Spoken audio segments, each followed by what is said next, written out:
Hi hello ಮತ್ತೊಮ್ಮೆ ಸಾಧನಾ school YouTube ಚಾನಲಿಂದ ಸ್ನೇಹಿತರೆ, ಬಹಳ ಅತ್ಯುತ್ತಮವಾದಂಥ ಪಠ್ಯಪುಸ್ತಕ ವಿಶ್ಲೇಷಣಾ ಸರಣಿಗಳು ನಡೀತಾ ಇದೆ ನಿಮಗೋಸ್ಕರವಾಗಿ. ಸಾಧನಾ ಸ್ಕೂಲ್ ಯೂಟ್ಯೂಬ್ ಚಾನಲಲ್ಲಿ ಬಹಳಷ್ಟು ಒಳ್ಳೊಳ್ಳೆ ಪಾಠಗಳನ್ನು ಎಲ್ಲ ಶಿಕ್ಷಕರಿಂದ ನಿಮಗೋಸ್ಕರ ತರಿಸ್ತಾ ಇರೋ ಉದ್ದೇಶನೇ ಬರುವಂತಹ ಪರೀಕ್ಷೆಗಳಲ್ಲಿ ಉತ್ತಮವಾದಂತಹ ಅಂಕಗಳು ಗಳಿಸಲಿ ಎನ್ನುವಂಥ ಉದ್ದೇಶವನ್ನು ಹೊಂದಿರ್ತದೆ.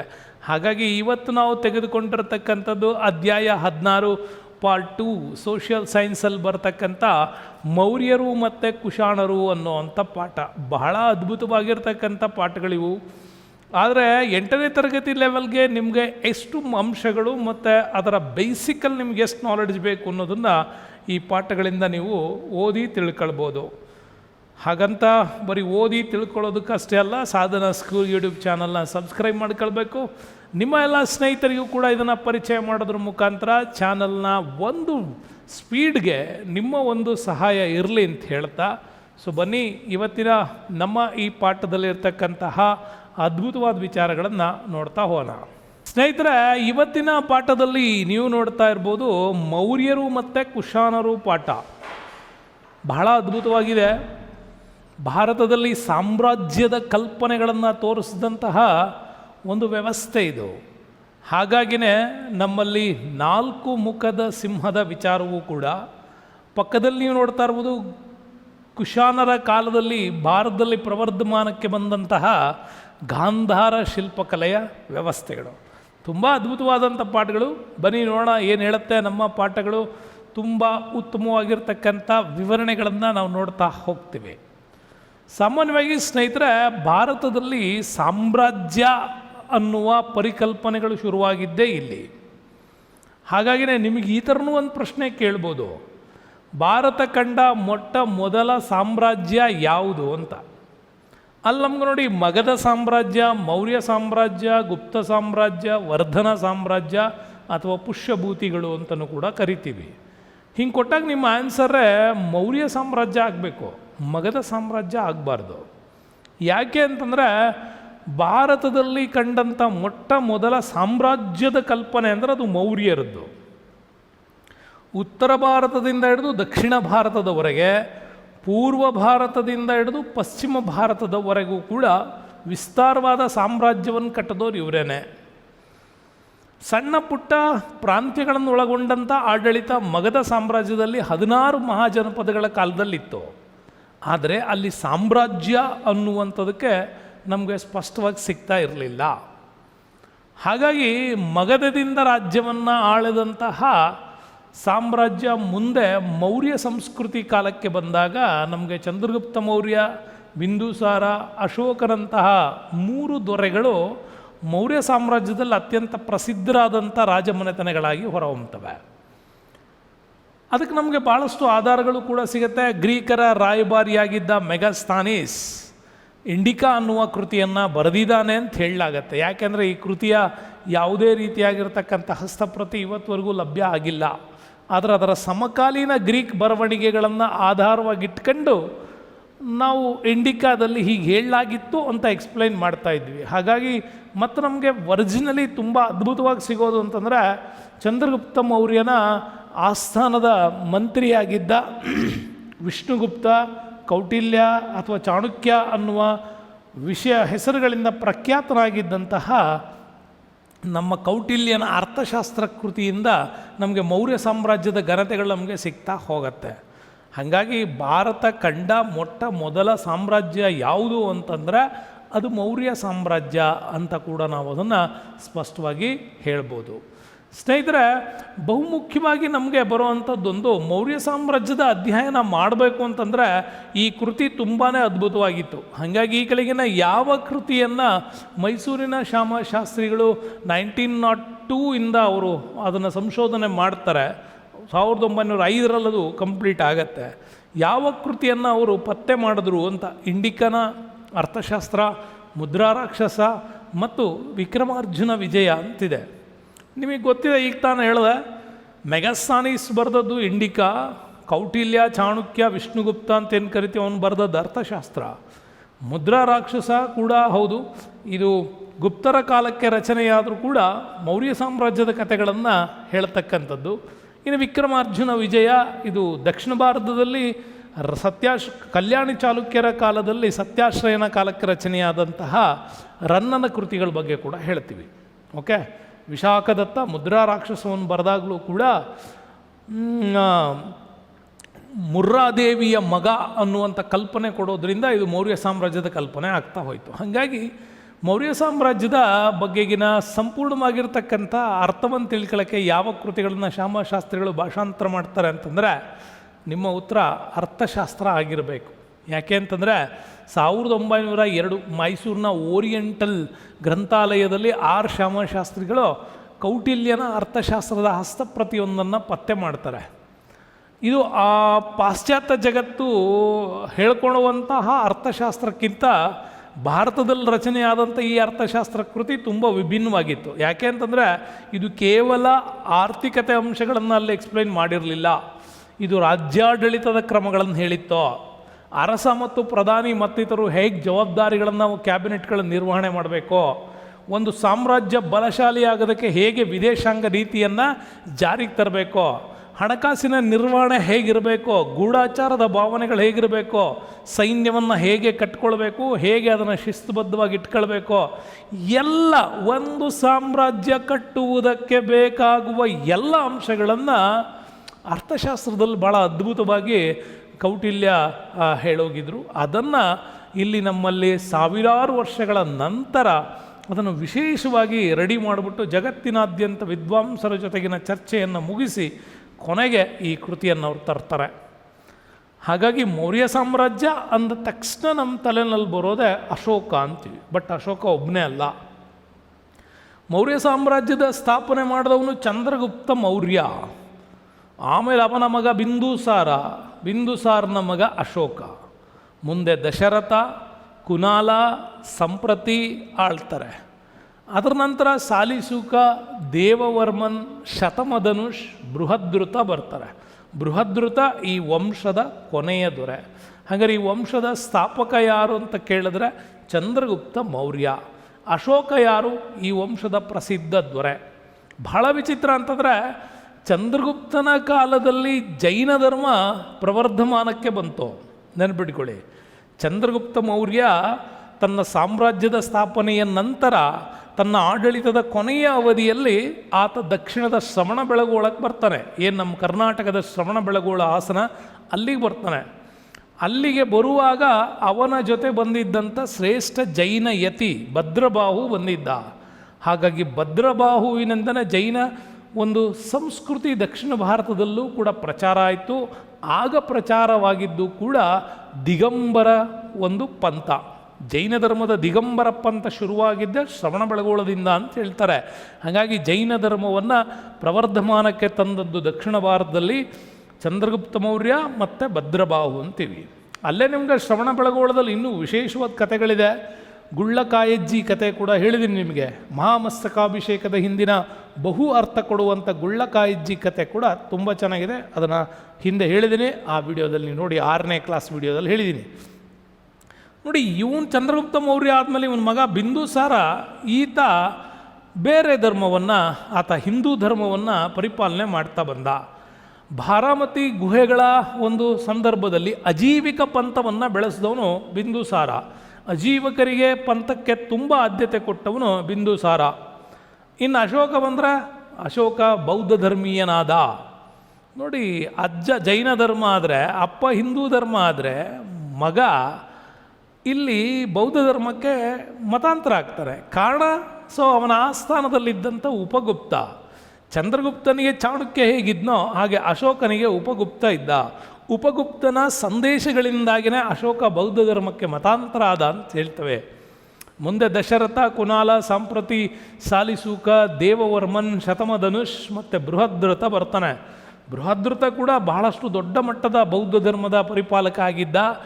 ಇವನ ಬೌದ್ಧ ಧರ್ಮದ ಸಿದ್ಧಾಂತಗಳಿಂದನೇ ಬೇಸತ್ತಂತ ಇವನ ಸೇನಾಡಳಿತದ ಅಧಿಕಾರಿನೇ ಬೃಹದ್ರಥನನ್ನು ಕೊಂದು ಶುಂಗ ಸಾಮ್ರಾಜ್ಯವನ್ನು ಅಧಿಕಾರಕ್ಕೆ ತರ್ತಾನೆ. ಮೌರ್ಯ ಸಾಮ್ರಾಜ್ಯದ ಫುಲ್ ಡೀಟೈಲ್ ವಿಡಿಯೋ ನೀವು ನೋಡಬೇಕು ಅಂದರೆ ಸಾಧನಾ ಅಕಾಡೆಮಿಯಲ್ಲಿ ಪಿನ್ ಟು ಪಿನ್ ಅದರ ಕಥೆಗಳನ್ನು ಅದ್ಭುತವಾಗಿ ಹೇಳಿದ್ದೀನಿ. ನೀವು ಆ ವಿಡಿಯೋನ ನೋಡ್ಬೋದು. ಇಲ್ಲಿ ನಿಮಗೆ ಒಂದು ಬೇಸಿಕ್ ನಾಲೆಡ್ಜನ್ನು ಕೊಡಲಿಕ್ಕೆ ಪ್ರಯತ್ನ ಇದೆ. ಇನ್ನು ಅಶೋಕನ ಕಾಲದಲ್ಲಿ ಮೌರ್ಯ ಸಾಮ್ರಾಜ್ಯದ ದಕ್ಷಿಣದ ಪ್ರಾಂತ್ಯ ಯಾವುದು ಅಂತ ಬರ್ತದೆ. ಸೊ ಕೇಂದ್ರ ಪಂಥವಾಗಿ ಇದ್ದದ್ದು ಮಗಧ, ಅಂದರೆ ಪಾಟಲಿಪುತ್ರ ರಾಜಧಾನಿ. ಇನ್ನು ನಮಗೆ ಕಳಿಂಗ ಪ್ರಾಂತ್ಯ ಇತ್ತು ಪೂರ್ವ ಭಾಗದಲ್ಲಿ, ಇನ್ನು ಹಾಗೆ ಉಜ್ಜಯಿನಿ ಭಾಗ ಇತ್ತು ಪಶ್ಚಿಮ ಭಾಗದಲ್ಲಿ, ತಕ್ಷಶಿಲೆ ಇತ್ತು ಇದು ವಾಯುವ್ಯ ಭಾಗದಲ್ಲಿ. ದಕ್ಷಿಣ ಭಾಗದಲ್ಲಿದ್ದದ್ದು ಯಾವುದು ಅಂತ ಕೇಳಿದ್ರೆ ನಿಮ್ಮ ಉತ್ತರ ಆಗಬೇಕು ಸುವರ್ಣಗಿರಿ. ಕರ್ನಾಟಕದಲ್ಲಿ, ಅದರಲ್ಲೂ ಉತ್ತರ ಕರ್ನಾಟಕದ ಬಹಳಷ್ಟು ಭಾಗಗಳನ್ನು ಒಳಗೊಂಡಂತೆ ಈ ಸುವರ್ಣಗಿರಿ ಪ್ರಾಂತ್ಯವನ್ನು ಆ ಕಾಲಕ್ಕೆ ಮೌರ್ಯ ಸಾಮ್ರಾಜ್ಯದಲ್ಲಿ ಅಶೋಕನ ದಕ್ಷಿಣ ಪ್ರಾಂತ್ಯ ಅಂತ ಹೇಳಲಾಗ್ತದೆ. ಈ ಸಾಮ್ರಾಜ್ಯದ ಅತ್ಯಂತ ಪ್ರಸಿದ್ಧನಾದ ದೊರೆ ಅಶೋಕ. ಇವನ ಕಾಲದಲ್ಲಿ 5 ಪ್ರಮುಖ ನಗರಗಳನ್ನು ಗುರುತಿಸ್ಬೋದು: ಪಾಟಲಿಪುತ್ರ, ತಕ್ಷಶಿಲೆ, ಉಜ್ಜಯಿನಿ, ಕಳಿಂಗ, ಸುವರ್ಣಗಿರಿ. ಬಹುಮುಖ್ಯವಾಗಿರತಕ್ಕಂತಹ ಸಂಪರ್ಕ ಮಾರ್ಗಗಳನ್ನು ಹೊಂದೋದ್ರ ಮುಖಾಂತರ ಬೃಹತ್ ರಸ್ತೆಗಳನ್ನು ನಿರ್ಮಾಣ ಮಾಡಿ ಬೌದ್ಧ ಧರ್ಮದ ಪ್ರಚಾರವನ್ನು ಕೈಗೊಂಡು ದಮ್ಮನೀತಿ ಅಂತ ಕರಿತೀವಿ. ಅಶೋಕನ ಶ್ರೇಷ್ಠ ದಮ್ಮನೀತಿಯನ್ನು ಅನುಸರಿಸಿ ಬಹಳ ಉತ್ತಮವಾಗಿ ಸಾಮ್ರಾಜ್ಯವನ್ನು ಕಟ್ಟಿದವನು. ತಕ್ಷಶಿಲೆ ವಾಯುವ್ಯ ಭಾರತದ ದ್ವಾರ ಆಗಿದ್ದರೆ ಉಜ್ಜಯಿನಿ ಉತ್ತರದಿಂದ ದಕ್ಷಿಣದ ವ್ಯಾಪಾರ ಮಾರ್ಗವಾಗಿತ್ತು ಅಂತ ಕೂಡ ಹೇಳ್ತಾರೆ. ಇನ್ನು ಕಳಿಂಗ ಗಂಗಾ ನದಿಯ ಮಾರ್ಗವಾಗಿ ಒಡಿಸ್ಸಾದವರೆಗೂ ಕೂಡ ಸಮುದ್ರಕ್ಕಿದ್ದಂಥ ಮಹಾದ್ವಾರ. ಇನ್ನು ಸುವರ್ಣಗಿರಿ ದಖನ್ನ, ಅಂದರೆ ನಮ್ಮ ದಕ್ಷಿಣದ ಹೃದಯ ಭಾಗ, ಇವತ್ತಿನ ಕರ್ನಾಟಕದ ಪ್ರದೇಶಗಳು, ಇವಕ್ಕೆಲ್ಲ ವ್ಯಾಪಾರಿ ಮಾರ್ಗಗಳನ್ನು ಸೃಷ್ಟಿಸಿ ಬಹಳ ಅದ್ಭುತವಾಗಿ ಕಟ್ಟಿದ್ದು ಈ ಅಶೋಕನ ಸಾಮ್ರಾಜ್ಯ. ಅಶೋಕನ ವಿಚಾರ ಓದ್ತಾ ಹೋದಾಗ ನಮಗೆ ಭಾಳಷ್ಟು ಸಿಗೋದು, ಅಶೋಕ ಒಬ್ಬ ಸ್ಟ್ರಾಂಗೆಸ್ಟ್ ದೊರೆ. ಅವನು ಬೌದ್ಧ ಮತಾವಲಂಬಿ ಆಗೋ ಕಾರಣ ಏನಾಗಿತ್ತು ಅಂತ ನೋಡಬೇಕಾಗತ್ತೆ. ಯಾಕೆ ಅಂತಂದರೆ ನಮ್ಗೆ ಓದ್ತಾ ಹೋಗುವಾಗ ಗೊತ್ತಾಗುತ್ತೆ, ಅಶೋಕನ ಭಾಳಷ್ಟು ಯುದ್ಧಗಳೇನಿಲ್ಲ, ಇರೋದು ಒಂದೇ ಯುದ್ಧ ಹೇಳ್ತೀವಿ. ಆದರೆ ಆ ಒಂದೇ ಯುದ್ಧ ಅವನ ಮನಸ್ಸನ್ನು ಕದಡಿದ್ದು ಹೇಗೆ ಅಂತ. ಅಶೋಕ ಬೌದ್ಧ ಮತಾವಲಂಬಿ ಆಗಲಿಕ್ಕೆ ಕಾರಣ ಆಗಿದ್ದು ಯಾವುದು? ತಕ್ಷಶಿಲೆ ಗೆಲುವ, ಕಳಿಂಗದ ಯುದ್ಧನ, ಸೆಲ್ಯೂಕಸ್ ದಾಳಿನ, ಮೆಗಾಸ್ಥಾನಿಸ್ ಭೇಟಿನ ಅಂತ. ಅದರಲ್ಲಿ ಸಿ ಮತ್ತು ಡಿ ಆಪ್ಷನ್ ಅಶೋಕನ ಕಾಲಕ್ಕೆ ಬರಲ್ಲ. ಯಾಕೆ ಅಂತಂದರೆ ಈ ಸೆಲ್ಯೂಕಸ್ ಯಾರು ಅಂತಂದರೆ, ಈ ಮೌರ್ಯ ಸಾಮ್ರಾಜ್ಯ ಸ್ಥಾಪನೆಯಾಗುವ ಸಂದರ್ಭದಲ್ಲಿ ಚಂದ್ರಗುಪ್ತ ಮೌರ್ಯನ ವಿರುದ್ಧ ಹೋರಾಡಿದ ಗ್ರೀಕ್ನ ಅಧಿಕಾರಿ. ಯಾಕೆಂದರೆ ಅಲೆಕ್ಸಾಂಡರ್ ಭಾರತದಲ್ಲಿ ಗೆದ್ದಂಥ ಪ್ರದೇಶಗಳನ್ನು ನೋಡ್ಕೊಳ್ಳೋದಕ್ಕಾಗಿ ನೇಮಕ ಮಾಡಿದಂಥ ಅಧಿಕಾರಿಯೇ ಈ ಸೆಲ್ಯೂಕಸ್.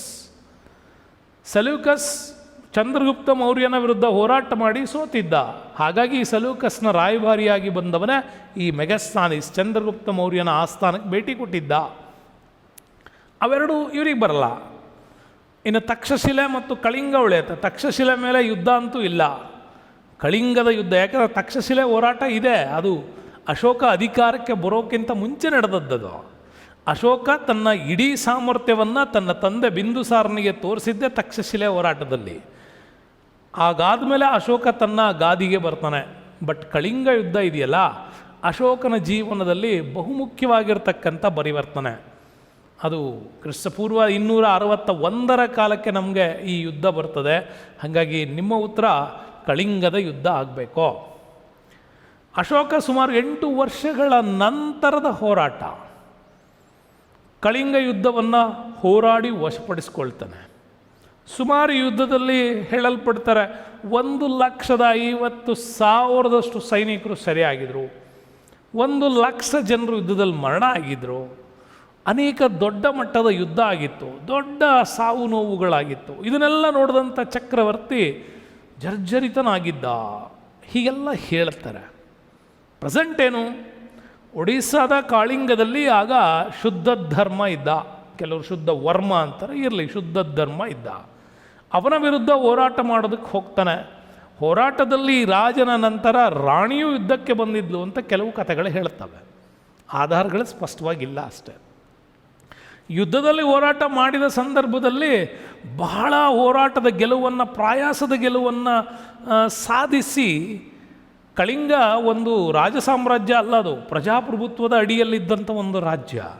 ಹೋರಾಟ ಮಾಡಿ ವಾಪಸ್ ಬರುವಾಗ ಎದುರಿಗೆ ಸಿಕ್ಕಂಥ ಬಾಲಸನ್ಯಾಸಿ ರೂಪದ ಉಪಗುಪ್ತ ಅಶೋಕನಿಗೆ ಹೇಳ್ತಾನೆ, ನೀನು ಸಾಧಿಸಿದ್ದಿಲ್ಲೇನೂ ಇಲ್ಲ ಅಂತ. ಅನೇಕ ಸಾವಿರ ಲಕ್ಷಾಂತರ ಜನರ ಮಾರಣ ಹೋಮದಲ್ಲಿ ನೀನು ಕಟ್ಟುವ ಸಾಮ್ರಾಜ್ಯವೇ ಅಲ್ಲ ಅನ್ನುವಂಥ ಮಾತು. ಉಪಗುಪ್ತನ ಈ ನುಡಿಗಳಿಂದನೇ ಬದಲಾವಣೆಗೆ ಬಂದದ್ದು ಅಶೋಕ. ಹಾಗಾಗಿ ಅಶೋಕನಿಗೆ ಈ ಅತಿಯಾದಂತಹ ಈ ಪ್ರಯಾಸದ ಗೆಲುವು ಮತ್ತು ನೋವು ಅದನ್ನು ನೋಡ್ಕೊಂಡೆ ಮುಂದೆ ಆತ ಉಪಗುಪ್ತನ ಒಂದು ಆದೇಶದ ಮೇರೆಗೆ ತನ್ನ ಸಾಮ್ರಾಜ್ಯದಲ್ಲಿ ಪ್ರೀತಿಯಿಂದ ವಿಶ್ವವನ್ನೇ ಗೆಲ್ಲಬಹುದು ಅನ್ನೋದನ್ನು ಹೇಳಿಕೊಟ್ಟ. ಹಾಗಾಗಿ ಅಶೋಕ ಹೊಸ ದಮ್ಮ ನೀತಿಯನ್ನು ಅನುಸರಣೆ ಮಾಡ್ದ, ಶಾಂತಿ ಪ್ರತಿಪಾದಕನಾದ. ಹೀಗೆ ಆತ ಬೌದ್ಧ ಧರ್ಮವನ್ನು ಪ್ರಚಾರ ಮಾಡೋದಕ್ಕೆ ಹೊರಟ. ಭಾರತದಲ್ಲಿ ಇವನನ್ನು ಶಿಲಾಶಾಸನಗಳ ಪಿತಾಮಹ ಅಂತ ಕರೀತಾರೆ. ಮತ್ತು ಅದಕ್ಕಿಂತ ಮುಂಚೆ ಶಾಸನಗಳು ಇರಲಿಲ್ವಾ ಅಂದರೆ ಇತ್ತು. ಆದರೆ ಶಾಸನ ಬರೆಸುವ ಸುವ್ಯವಸ್ಥಿತವಾದಂಥ ನೀತಿಗಳು ಶುರುವಾಗಿದ್ದೇ ಇಲ್ಲಿ. ಯಾಕೆಂದರೆ ಈ ಹಿಂದಿನ ಕಾಲದಲ್ಲಿ ಬೋಗಾಸ್ ಖೋಯ್ ಶಾಸನಗಳೆಲ್ಲ ಇತ್ತು, ಆದರೆ ಭಾರತದ ಕಲೆಗಳು ಇರಲಿಲ್ಲ. ಪರ್ಷಿಯನ್ ಪ್ರಭಾವ ಅದರಲ್ಲಿ ಕಾಣ್ತಾ ಇತ್ತು. ಶುದ್ಧ ಭಾರತೀಯ ಶಿಲಾಶಾಸನಗಳನ್ನು ರಚನೆ ಮಾಡುವ ಕಲೆ ಶುರುವಾಗಿದ್ದೇ ಅಶೋಕನ ಕಾಲದಿಂದ. ಹಂಗಾಗಿ ಇವನನ್ನು ನಾವು ಆ ರೀತಿ ಹೇಳೋದು. ಜೇಮ್ಸ್ ಪ್ರಿನ್ಸೆಪ್ ಅವರು ಮೊದಲ ಬಾರಿಗೆ ಈ ಶಾಸನಗಳನ್ನು ನಮಗೆ ಹೇಗೆ ಓದಬೇಕು, ಅಶೋಕನ ಶಾಸನಗಳಲ್ಲಿ ಏನೇನು ಇತ್ತು ಅನ್ನೋದನ್ನು ಭಾಳ ಕ್ಲೀನಾಗಿ ನಮ್ಗೆ ಅರ್ಥೈಸ್ಕೊಡ್ತಾರೆ.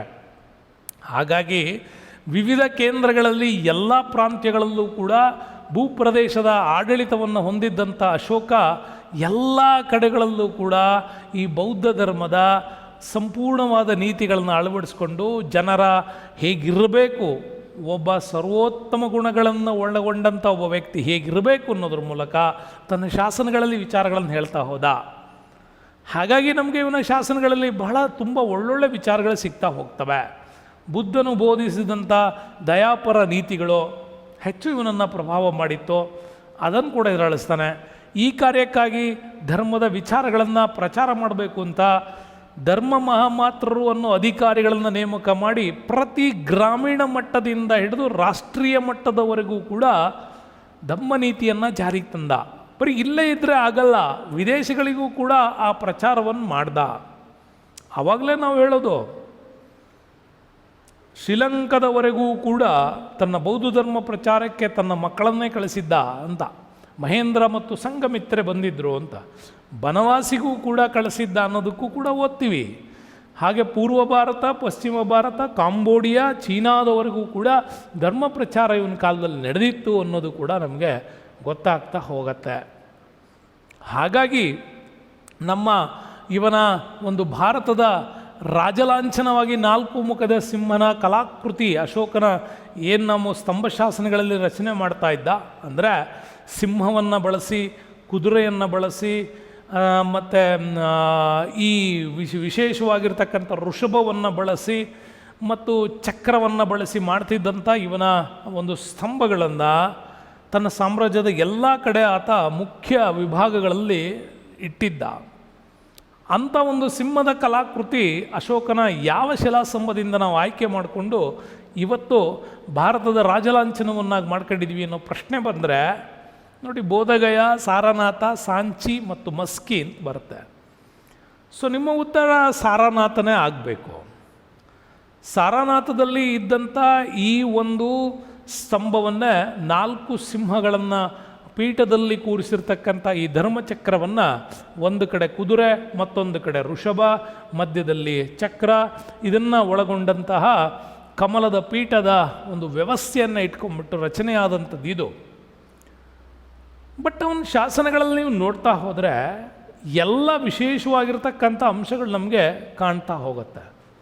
ಬೋಧಗಯದಲ್ಲಿ ನೀಲಿ ಸಾಗರ ಶಾಸನ ಅಂತ ಬರೀತಾನೆ. ಬುದ್ಧನ ಹುಟ್ಟು, ಬೆಳವಣಿಗೆ, ಧರ್ಮ ಪ್ರಚಾರ, ಸಾವು ಎಲ್ಲದನ್ನು ಕೂಡ ಮೆನ್ಷನ್ ಮಾಡಿದಂಥ ಬೋಧಗಯಾದಲ್ಲಿ ಆತ ನೀಲಿ ಸಾಗರ ಶಾಸನಗಳದ್ದು ಕೂಡ ಬರ್ತವೆ. ಸಾಂಚಿನಲ್ಲಿದೆ. ಮಸ್ಕಿಯಲ್ಲಿ ಮೊಟ್ಟ ಮೊದಲ ಬಾರಿಗೆ ದೇವನಾಂ ಪ್ರಿಯ ಪ್ರಿಯದಸಿ ಅಶೋಕ ಅನ್ನುವ ಪೂರ್ಣ ಹೆಸರು ಸಿಕ್ಕಿದ್ದು. ಅವನಿಗೆ ದೇವನಾಂ ಪ್ರಿಯ ಅನ್ನುವ ಬಿರುದಿತ್ತು ಅಂತ ಹೇಳಿದ್ದೆ ಮಸ್ಕಿ ಶಾಸನ. ಹಾಗಾಗಿ ಅಶೋಕನ ಶಾಸನಗಳಲ್ಲಿ ಬ್ರಾಹ್ಮಿ ಲಿಪಿಗಳನ್ನು ಒಳಗೊಂಡಂಥ ಪ್ರಾಕೃತ ಭಾಷೆಯಲ್ಲಿ ಬರೆಯಲಾಗಿತ್ತು. ಅಂದರೆ 4 ಕಡೆಯಲ್ಲೂ 4 ಭಾಷೆಗಳನ್ನು ಸ್ಥಳೀಯ ಜನರಿಗೆ ಅರ್ಥವಾಗುವ ರೀತಿಯಲ್ಲಿ ಶಾಸನಗಳನ್ನು ಬರೆಸಿದ್ದ. ಪ್ರಾಕೃತ ಬಳಸಿದ್ದ, ಪಾಳಿ ಬಳಸಿದ್ದ, ಗ್ರೀಕ್ ಮತ್ತು ಅರಾಮಿಕ್ ಮತ್ತು ಕರೋಸ್ಟಿ ಲಿಪಿಗಳನ್ನು ಬಳಸಿ ಶಾಸನಗಳನ್ನು ರೆಡಿ ಮಾಡ್ತಾಯಿದ್ರು. ಯಾಕೆಂದರೆ ಅಲ್ಲಿನ ಸ್ಥಳೀಯ ಜನರ ಭಾಷೆಗಳಿಂದ ಅವುಗಳನ್ನು ರಚನೆ ಮಾಡಿದ್ರೆ ನಾನು ಏನು ಹೇಳ್ತಾ ಇದ್ದೀನಿ ಅನ್ನೋದು ಅರ್ಥ ಆಗುತ್ತೆ ಅನ್ನೋ ಕಾರಣಕ್ಕಾಗಿ ಅಶೋಕನ ಸಾರನಾಥದ ಸ್ತಂಭದಲ್ಲಿರುವಂಥ ಇದನ್ನು ಭಾರತದ ರಾಷ್ಟ್ರೀಯ ಲಾಂಛನವನ್ನಾಗಿ ಮಾಡ್ಕೊಂಡ್ವಿ. ಹೀಗೆ ಅಶೋಕನ ಕಾಲದಿಂದ ಭಾರತದಲ್ಲಿ ಬಹಳ ದೊಡ್ಡ ಮಟ್ಟದ ವ್ಯಾಪಾರ, ಕೃಷಿ ಎಲ್ಲದೂ ಬೆಳವಣಿಗೆ ಆಗಿದೆ. ಮೌರ್ಯ ಸಾಮ್ರಾಜ್ಯ ಭಾರತಕ್ಕೊಂದು ಅಸ್ತಿತ್ವವನ್ನು ಕೊಟ್ಟುಬಿಟ್ಟು ನಮ್ಮ ಈ ವಿಶಾಲವಾದ ಭೂಪ್ರದೇಶದಲ್ಲಿ ಅತ್ಯುತ್ತಮವಾದ ಆಳ್ವಿಕೆಯನ್ನು ನಡೆಸೋಕ್ಕೆ, ಜೊತೆಗೆ ಪ್ರತಿಯೊಂದು ಅಧಿಕಾರಿಗಳನ್ನು ಹೇಗೆ ನಿಯಂತ್ರಣದಲ್ಲಿಡಬೇಕು, ಹೇಗೆ ಅಧಿಕಾರ ಇರಬೇಕು, ಭೂಕಂದಾಯದ ನಿರ್ವಹಣೆ ಹೇಗೆ ಮಾಡಬೇಕು, ರಾಜ್ಯದ ಮೂಲ ಆದಾಯವಾಗಿ ಭೂಕಂದಾಯವನ್ನು ಹೇಗೆ ನಿರ್ವಹಣೆಯಲ್ಲಿ ತರಬೇಕು ಅನ್ನೋದನ್ನು ಕೂಡ ಭಾಳ ನೀಟಾಗಿ ಇದರಲ್ಲಿ ಎಕ್ಸ್ಪ್ಲೈನ್ ಮಾಡಲಾಗಿತ್ತು. ಹಾಗಾಗಿ ಗೂಢಾಚಾರದ ವ್ಯವಸ್ಥೆ ಹೇಗಿರಬೇಕು ಅನ್ನೋದನ್ನು ಕೂಡ ಚಾಣಕ್ಯ ಬಹಳ ಅದ್ಭುತವಾಗಿ ನಮಗೆ ಅವನು ಹೇಳಿಕೊಟ್ಟಿದ್ದ. ಹಾಗಾಗಿ ಬಹಳಷ್ಟು ವಿಶೇಷವಾದ ವಿಚಾರಗಳು ನಿಮ್ಗೆ ಈ ಪಾಠದಲ್ಲಿ ಸಿಗುತ್ತೆ. ಹಾಗಾಗಿ ಸ್ನೇಹಿತರೆ, ನೀವು 6th ಸ್ಟ್ಯಾಂಡರ್ಡು, 8th ಸ್ಟ್ಯಾಂಡರ್ಡು ಮತ್ತು PUC ಮೂರೂ ಮೌರ್ಯ ಸಾಮ್ರಾಜ್ಯವನ್ನು ಒಟ್ಟಾಗಿ ಒಂದು ಸಾರಿ ಓದ್ಕೊಂಡ್ರೆ ನಿಮಗೆ ಕಂಪ್ಲೀಟ್ ಮಾಹಿತಿ ಸಿಗತ್ತೆ. ಓಕೆ, ಸೊ ನೆಕ್ಸ್ಟ್ ಈ ಪಾಠದಲ್ಲೇ ಮುಂದುವರಿದ ಭಾಗ ನಮಗೆ ಸಿಗೋದೆ ಕುಶಾಣರ ಭಾಗ. ಗ್ರೀಕರ ನಂತರ ಭಾರತೀಯ ಚರಿತ್ರೆ ಮತ್ತು ಸಂಸ್ಕೃತಿ ಮೇಲೆ ತುಂಬ ಪ್ರಭಾವ ಬೀರಿದವರೇ ಕುಶಾಣರು. ಬೌದ್ಧ ಧರ್ಮಕ್ಕೆ ವಿಶೇಷವಾದ ಚಲನೆಯನ್ನು ನೀಡಿದವರು. ಅದರಲ್ಲೂ ಬೌದ್ಧ ಧರ್ಮದ ಮಹಾಯಾನ ಪಂಥ, ಹೀನಯಾನ ಪಂಥ ಮೂಲವಾಗಿದ್ದರೆ ಆ ನಂತರ ಡೆವಲಪ್ ಆಗಿದ್ದಂಥ ಮಹಾಯಾನ ಪಂಥ, ಅದರ ನಂತರ ವಜ್ರಯಾನ ಪಂಥದ ಆಶ್ರಯಗಳು ಕೂಡ ಇಲ್ಲೇ ಕಂಡುಬರುತ್ತೆ. ಭಾರತದಲ್ಲಿದ್ದಂಥ ಮಥುರಾ ಜಾನಪದ ಕಲೆಗಳನ್ನು, ಶಿಲ್ಪಕಲೆಯನ್ನು ಅಭಿವೃದ್ಧಿಪಡಿಸಿದ್ದು ಗಾಂಧಾರ ಶಿಲ್ಪಕಲೆ ವಿಕಸಿತಗೊಂಡಿದ್ದು ಕೂಡ ಇಲ್ಲೇನೆ. ಹಾಗಾಗಿ ಕುಶಾಣರು ಅಂದ ತಕ್ಷಣ ನಮಗೆ ದ ಸ್ಮೈಲಿಂಗ್ ಬುದ್ಧ ಅಂತೇನು ಕರಿತೀವಿ, ಈ ಮಾನವನ ಭಾವನಾತ್ಮಕ ವ್ಯಕ್ತಿತ್ವವನ್ನು ಹೊರಹಾಕುವಂತಹ ಗಾಂಧಾರ ಶೈಲಿಯ ಒಂದು ಶಿಲ್ಪಕಲೆಯನ್ನು ಭಾರತಕ್ಕೆ ಪರಿಚಯಿಸ್ತಾರೆ. ಉದ್ದವಾದ ಕಿವಿಗಳು, ಗುಂಗುರು ಕೂದಲುಗಳು, ಒಂದು ಸಣ್ಣ ಸ್ಮೈಲ್, ಮುಖದ ಮೇಲೆ ಭಾವನೆಗಳನ್ನು ವ್ಯಕ್ತಪಡಿಸುವಂಥವು. ಬಟ್ ಅದಕ್ಕಿಂತ ಮುಂಚೆ ಭಾರತದಲ್ಲೂ ಮೂರ್ತಿಗಳನ್ನು ಕೆತ್ತುತ್ತಾ ಇದ್ರು. ಆದರೆ ಆ ಮೂರ್ತಿಗಳಲ್ಲಿ ಭಾವನೆಗಳ ವ್ಯಕ್ತಿತ್ವಗೊಳಿಸುವಂಥ ಮುಖಗಳು ಇರ್ತಾ ಇರಲಿಲ್ಲ. ನಮ್ಮಲ್ಲೆಲ್ಲ ಈ ತಮಾಷೆಗೆ ಹೇಳ್ತಾರೆ, ಒಳ್ಳೆ ಹಳ್ಳೆಣ್ಣೆ ಕುಡ್ದವ್ರ ಮುಖ ಇದ್ದಂಗೆ ಐತೆ ನೋಡು ಅಂತ, ಇಲ್ಲ ಅಂದರೆ ಅದು ಯಾರ್ದೋ ಮುಖ ಇದ್ದಂಗೆ ಐತೆ ನೋಡು ಅಂತ ಬೈತಾ ಇರ್ತೀವಿ. ಕಾರಣ ಆ ಎಕ್ಸ್ಪ್ರೆಷನ್ಸ್ ಇಲ್ಲ ಅಂತ. ಮೊದಲ ಬಾರಿಗೆ ಗ್ರೀಕ್ ದೇವಾನುದೇವತೆಗಳನ್ನು ಕೆತ್ತುತ್ತಾ ಇದ್ದಂತಹ ಫ್ಯೂಚರ್ಸ್ಗಳನ್ನು ಅಫ್ಘಾನಿಸ್ತಾನದ ಗಾಂಧಾರದಲ್ಲಿ ಕೆತ್ತಲ್ಪಡ್ತಾರೆ. ಎಜಿಸಲಾಸ್ ಭಾರತಕ್ಕೆ ಈ ಶಿಲ್ಪಕಲೆಯನ್ನು ಪರಿಚಯಿಸಿದ ಅಂತ ನಮ್ಮಲ್ಲಿ ಶಾಸ್ತ್ರಜ್ಞರು ಹೇಳ್ತಾರೆ. ಹಾಗಾಗಿ ಮೌರ್ಯರ ನಂತರದಲ್ಲಿ ನಮಗೆ ಕಾಣತಕ್ಕಂತಹ ರಾಜಮನೆತನಗಳಲ್ಲಿ ಕುಶಾಣರು ತುಂಬ ಫೇಮಸ್. ಮಧ್ಯ ಏಷ್ಯಾ ಪ್ರಾಂತ್ಯದಿಂದ ಭಾರತಕ್ಕೆ ವಲಸೆ ಬಂದಂಥದ್ದು ಯೂಚಿ ಪಂಗಡ. ಈ ಯೂಚಿ ಸಂತತಿಯಲ್ಲಿದ್ದಂಥ 5 ಸಂತತಿಗಳು ಒಟ್ಟಾಗಿ ಕುಶಾಣರು ಅನ್ನುವಂಥ ಒಂದು ಅಧಿಕಾರವನ್ನು ಮಾಡ್ತಾರೆ. ಅದರಲ್ಲಿ ಕುಶಾಣರು, ಶಕರು, ಪಾರ್ಥಿಯನ್ನರು ಒಂದು ಸೈಡ್ ಹಿಸ್ಟ್ರಿನ ನೀವು ಗಾಂಧಾರ ಪ್ರದೇಶವನ್ನು ಓದುವಾಗ ಈ ಇತಿಹಾಸವನ್ನು ಓದಬೇಕಾಗುತ್ತೆ. ಹಾಗಾದರೆ ಸ್ನೇಹಿತರೆ, ಕುಶಾಣ ಸಾಮ್ರಾಜ್ಯದ ಸ್ಥಾಪಕ ಯಾರು ಅನ್ನೋ ಪ್ರಶ್ನೆ ಬಂದರೆ ಕುಜುಲ ಕಡ್ಫೀಸಸ್, ವೀಮಾ ಕಡ್ಫೀಸಸ್, ಕನಿಷ್ಕ, ವಾಸುದೇವ ಅನ್ನೋ 4 ಹೆಸರುಗಳು ಬಂದರೆ ನಿಮ್ಮ ಉತ್ತರ ಕುಜುಲ ಕಡ್ಫೀಸಸ್ ಅಥವಾ ಕುಸುಲಕ ಅಂತ ಕೂಡ ಹೇಳುತ್ತಾರೆ. ಈ ಸಾಮ್ರಾಜ್ಯದಲ್ಲಿ ಭಾಳ ಒಳ್ಳೊಳ್ಳೆ ದೊರೆಗಳ ಅಧಿಕಾರ ಸಿಗ್ತದೆ ನಮಗೆ. ಅದರಲ್ಲಿ ಕುಜುಲ ಕಡ್ಫೀಸಸ್ ಈ ಸಾಮ್ರಾಜ್ಯದ ಸ್ಥಾಪಕ ಭಾರತದಲ್ಲಿ. ವೀಮಾ ಕಡ್ಫೀಸಸ್ ಭಾರತದಲ್ಲಿ ಮೊದಲ ಬಾರಿಗೆ ಚಿನ್ನದ ನಾಣ್ಯಗಳನ್ನು ಜಾರಿಗೆ ತಂದಂಥ ದೊರೆ. ಕನಿಷ್ಕ ಬೌದ್ಧ ಧರ್ಮದಲ್ಲಿ ಮಹಾಯಾನ ಪಂಥದ ಸೃಷ್ಟಿಕರ್ತ ಅಂತ ಹೇಳ್ತಾರೆ. ಹುವಿಷ್ಕ ಹೂಣರ ದಾಳಿಗಳ ವಿರುದ್ಧ ಹೋರಾಟ ಮಾಡಿದವನು. ವಾಸುದೇವ ಕೊನೆಯ ದೊರೆ, ವಸಿಷ್ಠ ಕೂಡ ಕೊನೆಯ ದೊರೆ. ಇವರು ಭಾರತದಲ್ಲಾಳದಂಥ ಕುಶಾಣ ಸಾಮ್ರಾಜ್ಯದ ದೊರೆಗಳು. ಭಾರತದಲ್ಲಿ ಅಂತ ಹೇಳ್ತಾ ಇದ್ದೀನಿ, ಬೇರೆ ಕಡೆ ಇತ್ತ ಅಂದರೆ ಹೌದು, ಮಧ್ಯ ಏಷ್ಯಾ ಪ್ರಾಂತ್ಯದಲ್ಲೂ ಇವರ ಆಡಳಿತಗಳಿದೆ, ಅದು ಬೇರೆ ಇತಿಹಾಸ. ಬಟ್ ನಮಗೆ ಭಾರತದ ಇತಿಹಾಸಕ್ಕೆ ಭಾರತದಲ್ಲಿ ಆಳ್ವಿಕೆ ಮಾಡಿದಂಥ ವಿವರಗಳನ್ನು ಮಾತ್ರ ಇದರಲ್ಲಿ ಕೊಡ್ತಾರೆ. ಹಾಗಾಗಿ ಕುಜುಲ ಕಡ್ಫೀಸಸ್ ಈ ಮನೆತನದ ಸಂಸ್ಥಾಪಕ. ಆನಂತರ ವೀಮಾ ಕಡ್ಫೀಸಸ್, ಕನಿಷ್ಕ ಇದರಲ್ಲಿ ಪ್ರಮುಖವಾದ ದೊರೆಗಳು ಬರ್ತಾರೆ. ಯೂಚಿ ಮೂಲ ಬುಡಕಟ್ಟಿನಲ್ಲಿ ಸೇರಿದಂಥ ಇವರು ಕುಜುಲ ಕಡ್ಫೀಸಸ್ ನೇತೃತ್ವದಲ್ಲಿ ಈ 5 ಬಣಗಳು ಒಟ್ಟಾಗ್ತವೆ. ಒಟ್ಟಾಗಿ ಹಿಂದೂ ಕುಶ್ ಬೆಟ್ಟಗಳನ್ನು ದಾಟಿ ಏನು ನಮ್ಮ ಭಾರತದ ಕಾಬೂಲ್, ಕಾಶ್ಮೀರ ಈ ಪ್ರದೇಶದಲ್ಲಿ ಬಂದು ನೆಲೆಸಿ ಸಾಮ್ರಾಜ್ಯವನ್ನು ಕಟ್ತಾರೆ. ಅವನ ನಂತರ ವೀಮಾ ಕಡ್ಫೀಸಸ್ ಅಧಿಕಾರಕ್ಕೆ ಬಂದಿದ್ದಾನೆ. ಚಿನ್ನದ ನಾಣ್ಯಗಳನ್ನು ಭಾರತದಲ್ಲಿ ಮೊಟ್ಟ ಮೊದಲು ಹೊರಡಿಸಿದವನೇ ಈ ವೀಮಾ ಕಡ್ಫೀಸಸ್. ಇಲ್ಲಿಂದ ಮುಂದಕ್ಕೆ ಕುಶಾನರು ಚಿನ್ನದ ಮತ್ತು ತಾಮ್ರದ ನಾಣ್ಯಗಳನ್ನೇ ಪ್ರಕಟಗೊಳಿಸಿಬಿಟ್ಟು ಭಾರತದಲ್ಲಿ ನಾಣ್ಯ ಸಂಸ್ಕೃತಿಗೆ ಒಂದು ವಿಶೇಷವಾದ ಬದಲಾವಣೆಯನ್ನು ತರ್ತಾರೆ. ಅದಕ್ಕಿಂತ ಮುಂಚೆ ನಮಗೆ ಈ ಪಂಚ್ ಮಾರ್ಕ್ಡ್ ಕಾಯಿನ್ಗಳಿತ್ತು. ಮಗಧ ಸಾಮ್ರಾಜ್ಯದಿಂದಲೂ ಭಾರತದಲ್ಲಿ ತಾಮ್ರದ ನಾಣ್ಯಗಳು ಜಾರಿಯಲ್ಲಿತ್ತು. ಕರ್ಷಪಣ ಅಂತ ಕರಿತೀವಿ, ಅಂಥ ಅದ್ಭುತವಾದ ತಾಮ್ರ ನಾಣ್ಯಗಳು, ಅದರಲ್ಲಿ 5 ಸಿಂಬಲ್ಗಳನ್ನು ಹೊಂದಿವೆ. ಹಾಗಾಗಿ ಪಂಚ್ ಮಾರ್ಕ್ಡ್ ಕಾಯಿನ್, ನಂತರ ಇವರ ಕಾಯಿನ್ಗಳು, ಇವೆಲ್ಲವೂ ಗುಪ್ತ ಸಾಮ್ರಾಜ್ಯಕ್ಕೆ ಬಹುಮುಖವಾದಂಥ ಬದಲಾವಣೆಯನ್ನು ಈ ಕಾಯಿನೇಜ್ ಸಿಸ್ಟಮಲ್ಲಿ ತರ್ತಾವೆ. ಹಾಗಾಗಿ ಸಮುದ್ರಗುಪ್ತ ಮತ್ತು 2ನೇ ಚಂದ್ರಗುಪ್ತನ ಕಾಲದ ನಾಣ್ಯಗಳೇ ಭಾರತದಲ್ಲಿ ದೊಡ್ಡ ಮಟ್ಟದ ಬದಲಾವಣೆಗಳನ್ನು ತಂತೋ. ಹಾಗೆ ದಕ್ಷಿಣದಲ್ಲಿ ಶಾತವಾಹನರಿಂದನೂ ಕೂಡ ಅತ್ಯುತ್ತಮ ನಾಣ್ಯ ಸಂಸ್ಕೃತಿ ಬೆಳೀತು ಅಂತ ಕೂಡ ನಾವು ಹೇಳ್ತೀವಿ. ಈ ಎಲ್ಲ ನಾಣ್ಯ ಸಂಸ್ಕೃತಿಗಳ ವಿಧಾನಗಳೆಲ್ಲ ನಿಮಗೆ ಬಹಳ ಅದ್ಭುತವಾಗಿ ಒಂದೊಂದು ಸಾರಿ ನೀವು ಸ್ಫೂರ್ತಿ ಅಕಾಡೆಮಿಯನ್ನು ಕೂಡ ಭೇಟಿಯಾದರೆ ಆ ಸ್ಫೂರ್ತಿ ಅಕಾಡೆಮಿ ವಿಡಿಯೋಗಳಲ್ಲಿ ಕೂಡ ನಿಮಗೆ ಹೇಳಿದ್ದೀನಿ ನಾನು. ಹಾಗಾಗಿ ಕುಸುಲಕ ಅಥವಾ ಕುಸಲಕಟ್ ಫೀಸಸ್ ಈ ಮನೆತನದ ಸ್ಥಾಪಕ. ಹಾಗೆ ನಾವು ಹೇಳುವಾಗ ಪ್ರಶ್ನೆ ನಿಮ್ಮ ಮುಂದೆ ಬರ್ತಾ ಹೋಗುತ್ತೆ, 4ನೇ ಬೌದ್ಧ ಸಮ್ಮೇಳನವನ್ನು ಕಾಶ್ಮೀರದಲ್ಲಿ ನಡೆಸಿದ ಕುಶಾನ ದೊರೆ ಯಾರು ಅಂತ. 4ನೇ ಬೌದ್ಧ ಸಮ್ಮೇಳನ ನಡೆದದ್ದು ಕುಶಾನರ ಕನಿಷ್ಕನ ಕಾಲದಲ್ಲಿ. ಹಂಗಾಗಿ ಕನಿಷ್ಕ ಬರ್ತಾರೆ. ಹಂಗಾರೆ ಎಷ್ಟು ನೀವು ಮೊದಲ ಸಮ್ಮೇಳನ, 2ನೇ ಸಮ್ಮೇಳನ, 3ನೇ ಸಮ್ಮೇಳನ, 4ನೇ ಸಮ್ಮೇಳನ ಬರ್ತವೆ. ಓಕೆ, ಅದು ಮಗಧ ಸಾಮ್ರಾಜ್ಯದ ಆಡಳಿತದಲ್ಲಿದ್ದಾಗ 1, 2 ನಡೆದೋಗಿತ್ತು. 3ನೇದು ಬಂದಾಗ ಮೌರ್ಯ ಸಾಮ್ರಾಜ್ಯಕ್ಕೆ ಬರ್ತದೆ, ಅಶೋಕನ ಕಾಲಕ್ಕೆ. ಇನ್ನು 4ನೇ ಬೌದ್ಧ ಸಮ್ಮೇಳನ ಬರೋದು ಕುಶಾನರ ಕಾಲಕ್ಕೆ. ಮುಂದೆ ನಿಮಗೆ ವರ್ಧನ ಸಾಮ್ರಾಜ್ಯಕ್ಕೂ ಕೂಡ ಬರ್ತದೆ, ಪುಷ್ಯಭೂತಿಗಳ ಕಾಲದಲ್ಲಿ. ಹರ್ಷವರ್ಧನ 5ನೇ ಸಮ್ಮೇಳನ ನಡೆಸಿದ್ದು ಕೂಡ ಸಿಗತ್ತೆ. ಆ ನಂತರ ನಡೀತಾ ಇಲ್ವಾ ಅಂದ್ರೆ ಇಲ್ಲ, ಪ್ರತಿ ಸಾರಿ ನಡೀತಾನೇ ಇದೆ. ಆದರೆ ಇತಿಹಾಸದ ದೃಷ್ಟಿಯಿಂದ ಈ 5 ಸಮ್ಮೇಳನಗಳನ್ನು ಮಾತ್ರ ಅಧ್ಯಯನ ಮಾಡ್ತಾ ಇದ್ದೀವಿ. ಹೌದು, ಹಾಗಾಗಿ ಕನಿಷ್ಕ ಇಲ್ಲಿ ಬೌದ್ಧ ಸಮ್ಮೇಳನವನ್ನು ನಡೆಸ್ದ. ಯಾಕೆಂದರೆ ಬೌದ್ಧ ಮತದ ಬಹುಮುಖ ಪ್ರತಿಭೆ ಉಳ್ಳಂತಹ ಬಹಳ ಒಳ್ಳೆ ಗುರುಗಳು ಇವನ ಕಾಲಕ್ಕಿದ್ದರು. ವಸುಮಿತ್ರ ಅನ್ನುವಂಥವ್ರು, ನಾಗಸೇನ ಅಂತಕ್ಕಂಥವ್ರು, ನಾಗಚಂದ್ರ ಅಂತಕ್ಕಂಥವ್ರು, ತುಂಬ ಒಳ್ಳೊಳ್ಳೆ ವಿದ್ವಾಂಸರು ಇವನ ಕಾಲಕ್ಕಿದ್ದರು. ಹಾಗಾಗಿ ವೀಮಾ ಕಡ್ಫೀಸಸ್ ನಂತರ ಬಂದಂಥ ಕನಿಷ್ಕ ತುಂಬ ಅತ್ಯುತ್ತಮವಾದ ಆಡಳಿತವನ್ನು ಮಾಡಿ ಕುಶಾನರ ದೊರೆಗಳ ಆಡಳಿತವನ್ನು ತುಂಬ ದೊಡ್ಡ ಮಟ್ಟಕ್ಕೆ ಇಳಿಸ್ತಾನೆ. ಇವನು ಅಧಿಕಾರಕ್ಕೆ ಬಂದದ ಕಾಲ ಇವತ್ತು ಚರ್ಚೆಯಲ್ಲಿದೆ. ಸಾಲಿವಾನ ಶಕಪೂರ್ವ 78, ಅದು ಕುಶಾನರಲ್ಲಿ 78 ಇವನಿಗೆ ಹೇಳ್ತಾರೆ. ಕೆಲವು ಜನ ವಾದ ಮಾಡೋದು ಶಾತವಾಹನರ ದೊರೆ ಗೌತಮಿ ಪುತ್ರಿ ಶಾತಕರ್ಣಿ ಬಂದದ್ದು ಅಂತ. ಬಟ್ ಅವನು 105ಕ್ಕೆ ಬರೋದು, ಹಾಗಾಗಿ 78ಕ್ಕೆ ಬರೋದು ಇವನು. ಹಾಗಾಗಿ ಇವನ ಒಂದು ರಾಜಾಳ್ವಿಕೆಯನ್ನೇ ನಮ್ಮಲ್ಲಿ ಶಕಯುಗ ಅಂತ ಕೂಡ ಕರೀತಾರೆ. ಶಾಲಿವಾಹನ ಶಕಯುಗ ಅನ್ನೋದು ಇಲ್ಲೇನೆ. ಹಾಗಾಗಿ ಕನಿಷ್ಕನ ಆಳ್ವಿಕೆ ನೀವು ನೋಡ್ತಾ ಹೋದರೆ ದಕ್ಷಿಣದಲ್ಲಿ ಸಾಂಚಿ, ಪೂರ್ವದಲ್ಲಿ ಬನಾರಸ್ ವರೆಗೂ ಕೂಡ, ಇನ್ನು ಮಧ್ಯ ಏಷ್ಯಾದಿಂದ ಅಂದರೆ ಇವತ್ತಿನ ಇರಾನಿಂದ ಇವನ ಸಾಮ್ರಾಜ್ಯ ವಿಶಾಲ ಸಾಮ್ರಾಜ್ಯ ಇತ್ತು. ಪುರುಷಪುರ ಏನಿವತ್ತು ನಾವು ಪಾಕಿಸ್ತಾನದಲ್ಲಿ ಕಾಣೋ ಪೇಶಾವರ್, ಇದು ಇವನ್ನ ರಾಜಧಾನಿಯಾಗಿತ್ತು. ಮತ್ತೊಂದು ಪ್ರಮುಖವಾದಂಥ ನಗರ ಮಥುರಾ ಇತ್ತು. ಹಾಗಾಗಿ ಮಥುರಾ ಶಿಲ್ಪಕಲೆ, ಗಾಂಧಾರ ಶಿಲ್ಪಕಲೆ ಮತ್ತು ಶಾತವಾಹನರ ಕಾಲದಲ್ಲಿ ಬಂದಂತಹ ಮತ್ತೊಂದು ಶಿಲ್ಪಕಲೆ ಕೂಡ ಸಿಗುತ್ತೆ ನಿಮಗೆ. ಓಕೆ, ಹಾಗಾಗಿ ಅಮರಾವತಿ ಶಿಲ್ಪಕಲೆ ಬರ್ತಾವೆ. ಹಾಗಾಗಿ ಗಾಂಧಾರ, ಮಥುರಾ, ಅಮರಾವತಿ ಶಿಲ್ಪಕಲೆಗಳಲ್ಲಿ ಬುದ್ಧನ ಪ್ರತಿಮೆಗಳು ತುಂಬ ಅದ್ಭುತವಾಗಿ ರಚನೆ ಆಗಿದ್ವು ಭಾರತದಲ್ಲಿ. ಹಾಗಾಗಿ ಕನಿಷ್ಕನು ಬೌದ್ಧ ಧರ್ಮಕ್ಕೆ ನೀಡಿದಂತಹ ಬಹಳ ದೊಡ್ಡ ಮಟ್ಟದ ಒಂದು ಕೊಡುಗೆಗಳು ಮತ್ತು ಬೌದ್ಧ ಧರ್ಮದಲ್ಲಿ ಫಿಲ್ಟರ್ ಆಗೋದಕ್ಕೆ ಶುರುವಾಯಿತು ವಿಷಯಗಳು.